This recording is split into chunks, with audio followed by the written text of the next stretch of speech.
अगर आप Indian citizen हैं और आपकी जो ग्रॉस इनकम है वो एक्सेम्पशन लिमिट को एक्सीड करती है, दैट इज 2.5 लाख को एक्सीड करती है, तो आपके लिए आईटीआर फाइल करना कंपल्सरी है, मैंडेटरी है।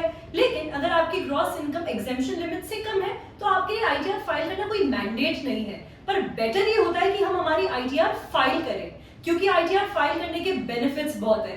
Hello and welcome back to our channel, जहां पे आज हम बात करने वाले हैं benefits of filing an ITR.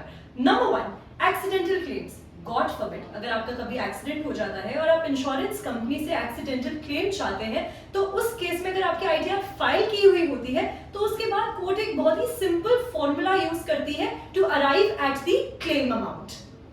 Second, ITR is the best document of your income proof. Third, जब आप आईटीआर फाइल करते हैं तो आपको रिफंड अमाउंट मिलता है। अब ये अमाउंट वो अमाउंट है जो आपने एक्सेस में पे कर दिया है या जो डिडक्ट हो गया है in the form of TDS. Fourth, eligibility in loan. जब हम लोन के लिए एप्लीकेशंस देते हैं, लोन के लिए अप्लाई करते हैं, तो उस केस में भी पिछले 3 साल की आईटीआर बेसिक डॉक्यूमेंट होती है, तो हमें वो सबमिट करना पड़ता है। फिफ्थ, अगर आपको लास्ट ईयर कुछ फाइनेंशियल लॉसेस हुए हैं और अगर आपने आईटीआर फाइल करी है तो आप वो फ्यूचर में सेटल कर सकते हैं। सिक्स्थ, अगर आपको अपने बिजनेस लॉसेस क्लेम करने हैं तो ITR is the way to go.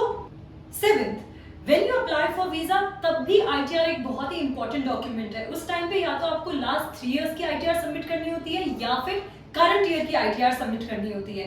8th, अगर आपको ब्लैक मनी से बचना है तो भी आईटीआर फाइल करना बहुत इंपॉर्टेंट है। जब आप हर साल आईटीआर फाइल करते हैं तो आपकी जो सेविंग्स है उन सेविंग्स को इनकम टैक्स डिपार्टमेंट कभी भी ब्लैक मनी में कंसिडर नहीं करते हैं। 9th, जब हम स्टार्टअप चालू करते हैं और जब हमें उसके लिए फंडिंग चाहिए होती है तो हमें इन्वेस्टर्स को हमारे बिजनेस की स्केलेबिलिटी दिखानी होती है, प्रॉफिटेबिलिटी दिखानी होती है।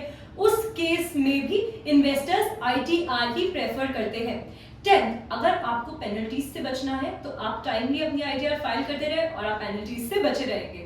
11th, insurance companies are sometimes very adamant about your ITR when it comes to high policy covers to verify your income. 12th, जब हम क्रेडिट कार्ड के लिए अप्लाई करते हैं उस केस में भी आईटीआर एक बेसिक और बहुत ही इंपॉर्टेंट डॉक्यूमेंट है। 13, अब हम जिस कंट्री में रहते हैं उसमें थोड़ा सा योगदान तो दें, तो इस योगदान के प्रोसेस में आने के लिए it is necessary that you file your ITR.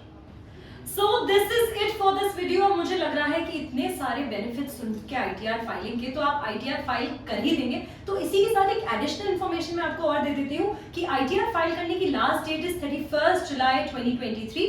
So make sure you file your ITR before this date. Till then, I am Priyanshi Keswani. I take your leave and you do not forget to like, share and subscribe to our channel, and I'll see you in the next video.